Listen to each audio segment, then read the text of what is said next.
Did the A's ruin baseball? I'll be breaking that down here on this episode of Coach's Corner. You are listening to the Bridging Impact Podcast, transforming leaders on and off the court with host Coach Furtado. Without further ado, let's dive in.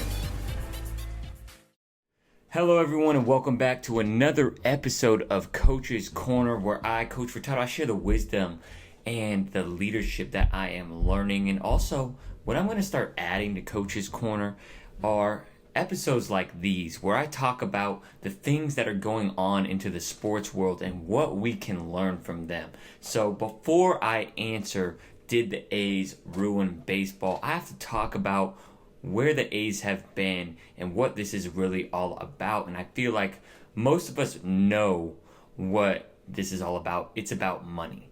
And, you know, the A's organization have decided, obviously you can't make money at the Oakland Coliseum. It's not an updated, stadium. You're not going to be able to sell your luxury boxes. It's just not the greatest. It's probably top 2 worst stadiums, if not the worst stadium. I think there are still troughs that you pee in, right? That's how old and outdated this stadium is, and there's no question that they need another stadium. However, what I do question is Las Vegas really going to be a great place for a Major League Baseball team? In my opinion, it is not. All right. They say, they use the data and the analytics of, the Las Vegas Knights, they've been a success. That's the NHL hockey team, if you don't know, and then the Las Vegas Raiders. However, that's 2 very different scenarios. Number one, the Knights were the first ever Major League professional organization there. All right? Professional sports team, I should say. And then obviously you have the Raiders, number 1. That's already one of the most storied franchises. And in the supply and demand circumstances, they only play 8 or 9 games. So, with that being said, obviously they're going to sell out and have higher ticket revenue because people do want to go to Vegas. However, for baseball, there's 81 home games. And I just don't know if the math will end up working out. But does that even really matter? I think one of the things that so many people are frustrated about, like myself as an A's fan, is the unfortunate reality that fandom doesn't really matter that much to the MLB, right? Or to any professional sports organization unless the money aligns. And before I get to what I really think about, baseball being ruined by the Oakland A's, I think it's a little bit bigger than that. And before I talk about that, I want to talk about John Fisher's just lack of leadership. And I think that's one of the things that has ruined this experience so much, is that he has been hiding behind closed doors, has not had any open public press conferences. And I think that's one of the things that's just the most frustrating for us as A's fans and even just baseball fans, is like, why have you not gone into detail? Why are you using someone as your spokesperson? True leadership, you have to have accountability for your actions. And when you hide behind screens, you do closed off interviews, that just shows us your weakness, shows us you're scared. And that is not true leadership. And in this podcast, if you're a newer listener from today, you're curious about my thoughts about the A's as an A's fan, you know what? We talk a lot about leadership. And if you're going to lead another organization from somewhere where you've been for 55 years, where you've won 4 World Series with, to another city, another town, a place that loves you, right? And I know a ton of people don't come to the A's games anymore, right? But it's because that stadium is just so dilapidated and it's over, and I get that, right? And you know what? There's also some truth in that, hey, you know what? Oakland has lost 3 professional sports organizations. When that happens to be 3 professional sports organizations that wants to get out of town, you have to look at yourself in the mirror and ask, what have I been doing wrong? So there has to be some accountability on their part as well. There's always 2 parts that are true, right? When it comes to making decisions and leadership, there has to be accountability on both sides. And What do I think? Do I think the A's have ruined baseball? I do think the A's have ruined baseball. And I think this desire to move from Oakland is kind of what is wrong with professional sports. And it's the hardest thing because as fans, we love the pureness of the game. We fall in love with sports when we're kids, right? Whether you play it or whether you just watch it, it's just fun, right? It's a game, and we have made these games very lucrative businesses. They're some of the highest net worth, most valued businesses in the United States of America, right? And so for these people and for John Fisher, who inherited his money, he didn't even make his own money, he's going to, he's going to become a billionaire to an even higher billionaire when he ends up selling the team. And they did put in some laws of where, Fisher is going to be heavily taxed if he just takes him there and then, next thing he sells it. But at the end of the day, right, sports and baseball, it's about the fans. And, it is hard, right, because if these major league teams made no money, they wouldn't be able to pay the players what they're worth, and the product on the field may not be as good. So that's two sides can be true. However, I do think this leaves a big distaste for me as an A's fan, and I've only been an A's fan for about 5 or 6 years once I got to college, and I was a Yankees fan growing up as a kid, and please clown me in the comments for that. I'm from Northern California. I was a front runner, I admit it.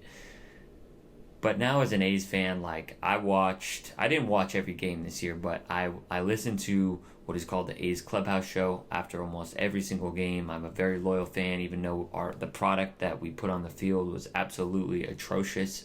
We sign all these old veterans who are washed up when we really should just, if we're going to lose, let's lose with young kids.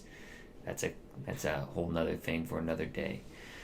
But I think what we can learn from this is, this has trickled down all the way into youth sports. And I know it's kind of interesting because I'm the owner of BTG Basketball. I'm a basketball coach, even though I love my A's. I played baseball growing up. It was one of my favorite sports. And I think, the business of sports can sometimes lose the purity, the love for it. And, I think two things can be true. I also, we're talking about NIL, the rise of NIL. I don't really think it's the worst thing in the world because I think you should be making money off of your name if you're making money for certain other people. However, it's very disappointing to see, a very storied franchise like the Oakland A's, right, move to another town. And it gets me questioning whether I really want to be a fan of this franchise. And I know that there's some talks and conversations. Are the A's going to keep their name? I know Oakland wants to try and keep that branding there in Oakland and get an expansion team. We'll kind of see how that ends up going. But, we grow up learning and wanting and playing the game for fun, whether it's in our backyard and recreation leagues, it's little league, it's with our school teams, high school teams. We play it for fun.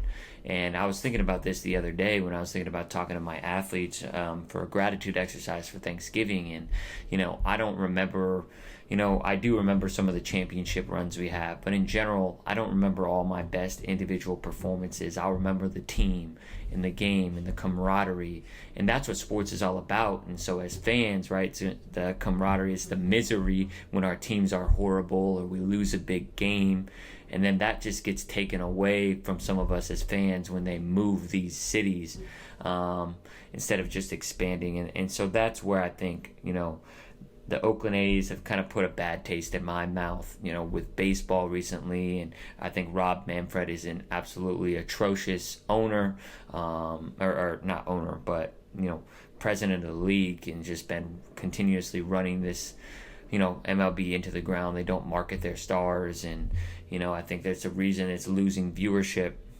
Really, Ohtani is helping carry their global audience, right? Because Japan is such a big supporter of whatever team Ohtani is playing. That's the eyeballs that they're on. And so, I really believe that the Oakland A's, they're an important part of the MLB's history. And I think the impact sports has on us and our lives and is just so tremendous, and it's really a bummer to see. So thank you all for giving this a listen. Let me know when your thoughts on the situation below in the comments. I'm going to start talking more about, current events that are going on, because I really believe that, the current events that are going on is an opportunity for us to talk and have dialogue about leadership, about the wisdom, about the impact sports has. And this may not be the most,